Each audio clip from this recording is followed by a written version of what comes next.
going to bring up Chad Melis. He spent a decade as the marketing director for Oscar Blues, and he later helped guide the marketing direction of the Canarchy Craft Brewery Collective.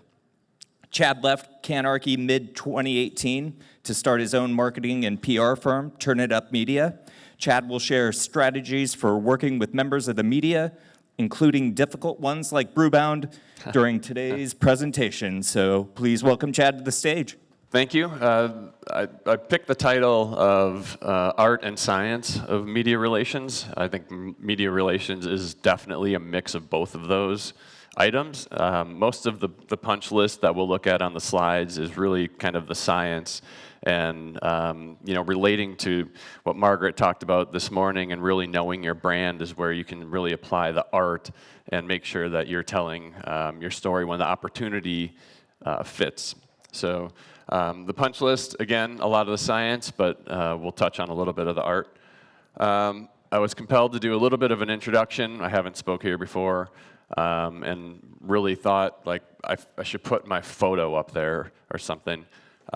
It seemed appropriate for an introduction, but there's bright lights. I'm standing right here. Everybody can see me. So I figured I'd put a photo of my daughter up there, and people say my daughter looks a lot like me. I mean, I don't really see it. I don't know if you guys do, but she was the impetus of me moving on from Canarchy and starting my own marketing company. So since I'm here, I figured I'd put the photo of my beautiful daughter up there and get this thing going. But my time at Oscar Blues, I started, I was like the 5th employee, I think, and we were a small little brewery in Lyons, Colorado. I worked with Marty Oakes over there, doing some annual business planning back in the day. Again, went from 13,000 barrels to over 200,000 barrels, and it was a wild ride that really exposed me to a lot of different elements that we'll talk about here today, including being super local. That brewery started in a town of 2,000 and went full national to 50 states and 17 countries by the end. So was exposed to a lot of different challenges and opportunities along the way. Through Oscar Blues, we partnered with Fireman Capital Partners and started to build what is now known as Canarchy. There was a lot of behind-the-scenes meetings and conversations like what Margaret talked about this morning in defining a brand and how we wanted to communicate that and was there value. And that started in 2015 and again posed, now even larger challenges of being local in 7 different states, actually 9 states with 7 breweries. So more things that we'll touch on along the way. But again, because of having a daughter and really wanting to limit my travel and be able to focus a little bit more at home, I started Turn It Up Media. We do from scratch brand development. We just worked with a distillery in Pennsylvania to do exactly what Margaret was talking about this morning, clearly define their brand, build logos, marks, guardrails, all of that sort of thing.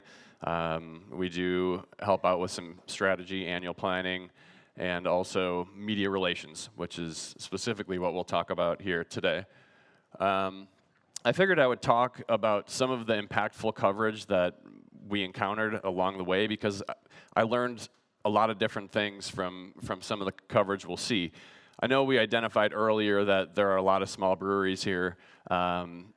Some of this coverage is national, but I think a lot of the lessons and things that I learned are applicable. So I'll go through a little bit of that and before we kind of dive into, again, the science or the nuts and bolts of how to get it done. In 2005, the New York Times named Dale's Pale Ale the top American Pale Ale. They probably name that all of the time, once a year. But in 2005, that was a big deal for Oscar Blues because it was the first time that a major publication gave third-party confirmation that drinking craft beer out of a can was okay. That was something that we merchandised and leveraged at the distributor level, at the retailer level, and ad nauseum to the consumer, that drinking craft beer out of a can was okay. New York Times said it was okay. In 2010, Advertising Age named Dale's Pale Ale one of 9 of America's hottest brands. To be lined up with some of the big brands that we have in that, in that article, with many, many, many millions of dollars behind those brands, was something that we were able to take to distributors and retailers and really earn share of mind and shelf space, and talk about the momentum and look at that group of products that we're aligned with. And that all, again, came from public relations. We spent, I think, on advertising that year, maybe $2,500. The core of that brand was driven on media relations. I mean, I think we ran a half-page ad in The Onion. Like, that might have been the only advertising that we did. In 2012, Oscar Blues opened a brewery in North Carolina, and moving from Colorado and specifically going into North Carolina opened a lot of opportunity to really dive in and prove that you're local. And all of the decisions that you make every single day need to be relevant in that market. And growing the relationships with the local media there was super helpful in us going there in a successful way and feeling local. In 2015, we talked about Canarchy. Oscar Blues and Perrin took craft collaboration to the next level. In that instance, in 2015, acquisition and those types of words weren't really well received by the consumer. And I don't think that even on the backside, the intent was acquisition. I think it really was, how can these two breweries work together to be more effective in their local markets and provide some economies of scale and help and all of that sort of thing. So really setting the tone of what that action, that transaction was, and using collaboration to help tell that was a helpful piece of the narrative. Again, Oscar Blues hit all 50 states, and along the way, launching those states, you have to work with the local media to really build that hype and build that demand and drive acceptance in that market. I mean, there are local breweries there. Why would somebody want to, purchase one of those beers? And again, merchandising and leveraging media relations in those markets was a huge way to let people know that you are there and that there is good messaging and good liquid, and they should go out and buy the product. In 2017, we leveraged Forbes to help tell the story of Canarchy Craft Brewery Collective. Initially, there wasn't that name.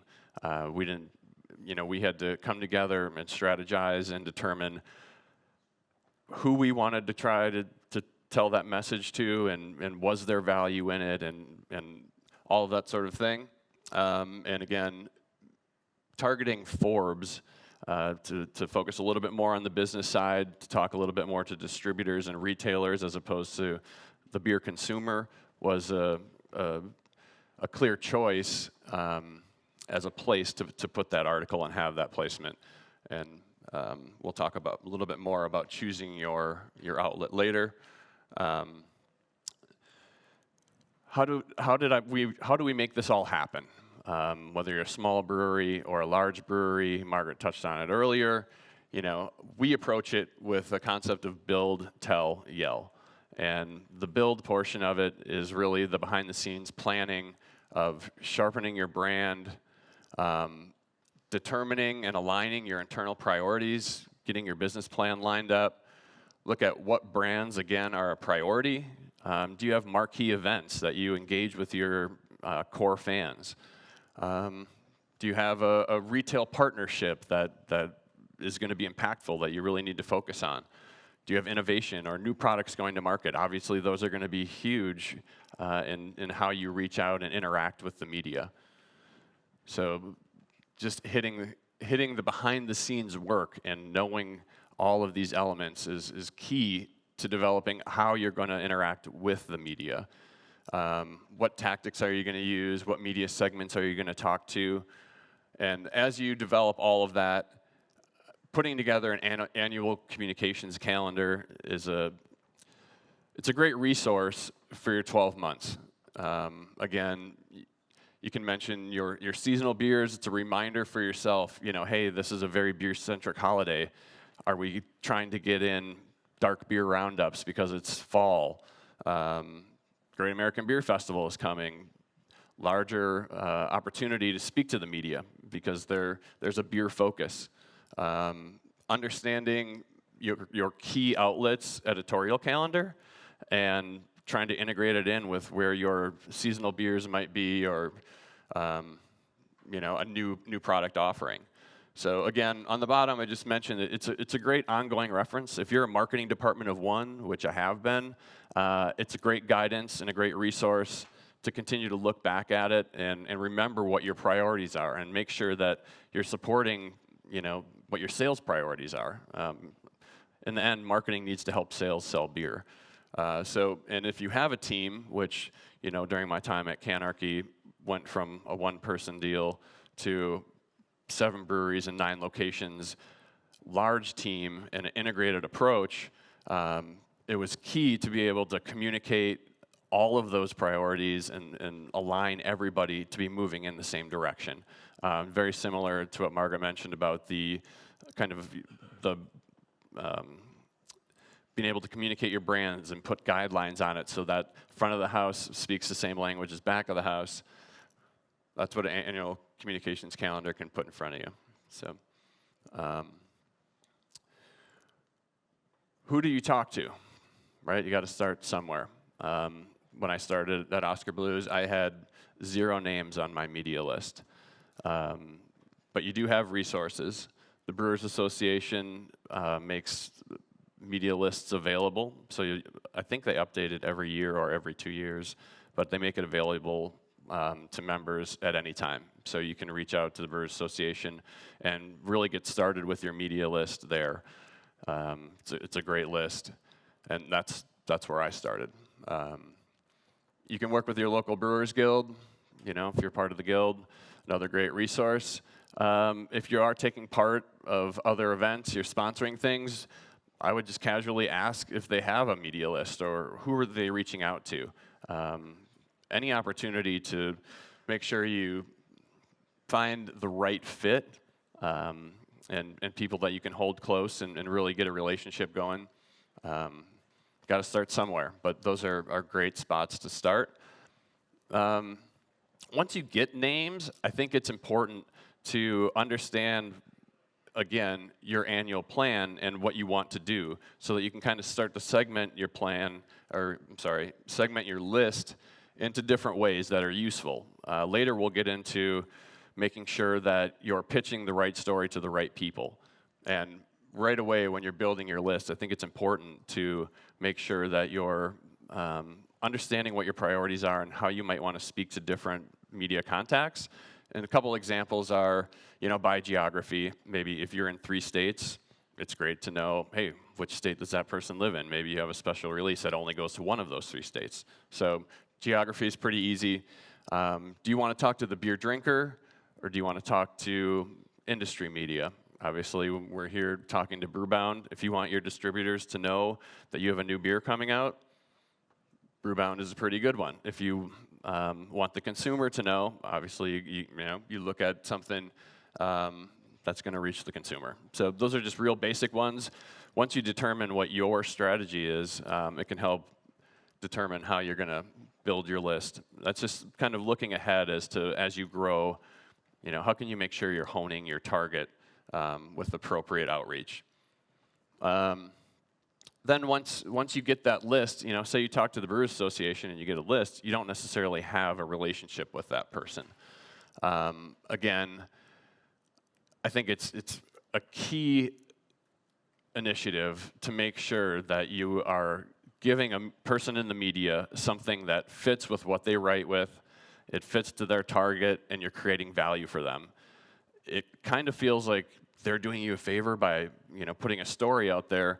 But if you're providing valuable content to them and their publication, you're also helping. And so always be thinking, is this interaction creating value on both sides? And today with Google and Twitter and all of those resources at your fingertips, you can make sure you know what they're writing about. They might have changed their beat. So if you're going to do some outreach, maybe check out what they're looking at on Twitter. Maybe they don't write about beer anymore. Maybe they write about cakes. Maybe you have a cake cream stout, whatever, you know. But just take the time and know what you're pitching and who you're pitching it to. And again, just make sure that it's creating value for both of you guys. Be super timely. The hustle is real. Those people have deadlines. They're reaching out to people. Some people aren't responding.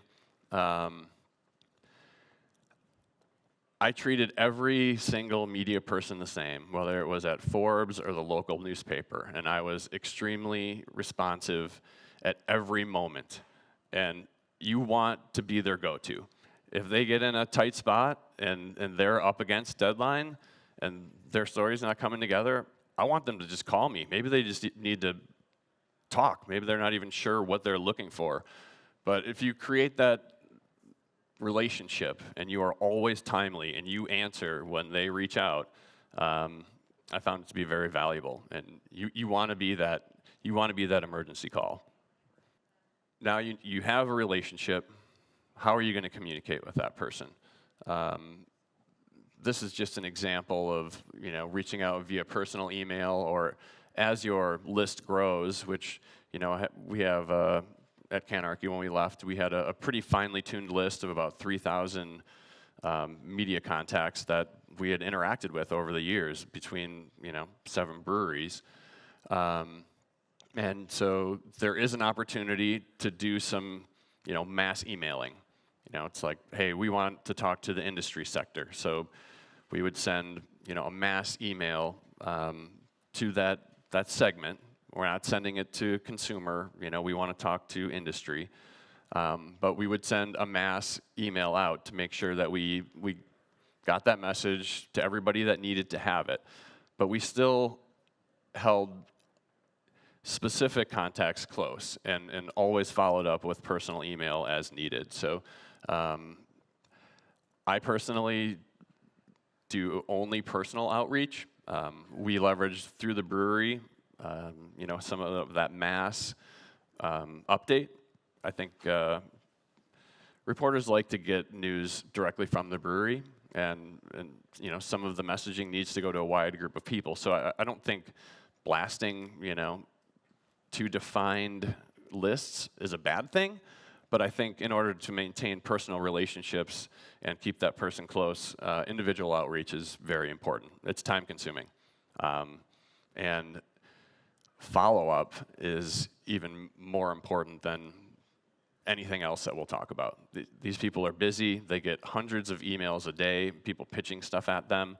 And they might be a close partner and somebody you've worked with forever, but that doesn't mean that they don't have 100 emails in their inbox. Being relentless and timely with follow-up is key, and not to the point that you're bothering them. It goes back to creating value.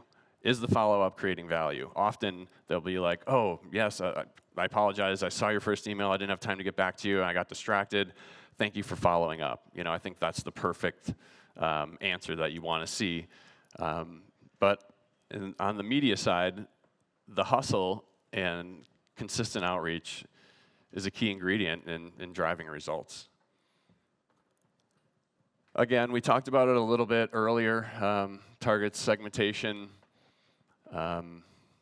Just be cognizant of who you're reaching out to, why you're reaching out to them, who you want to reach in the end. It's something that's consistent, throughout this topic, whether you're talking about lists or tactics or whatever. You have great liquid. It's the lifeblood of your business.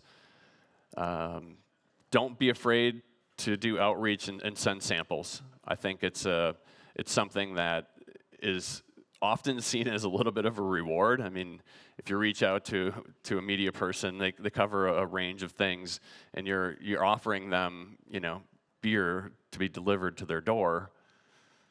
it's not a bad deal, you know, and it's hugely important from a sampling perspective for your liquid, right? I mean, it is the lifeblood of your business. You have great liquid.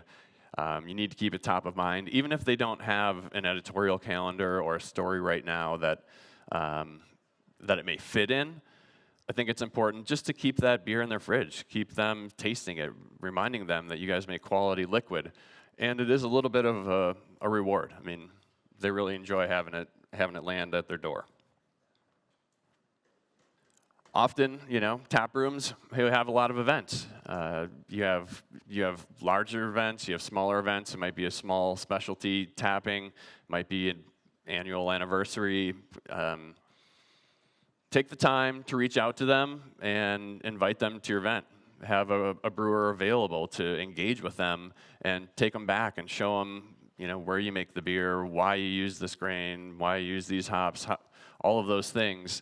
Again, I think it's often seen, it's a little extra work, you know, continuously like personally reaching out, but make them feel important. They are important. They are telling your story.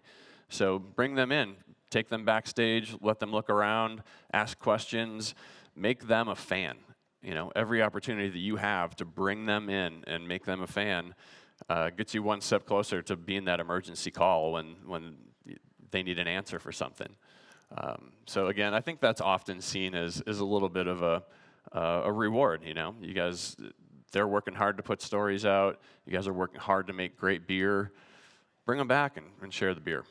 It just takes a little bit of effort, making sure you have your brewer available. And as I mentioned on there, with the amount of social media that's going on, I think it's important to keep an eye on not only the media that you're earning by sending press releases or doing outreach or doing sampling. I think it's really important to see what people are talking about your brewery on Twitter or on Facebook.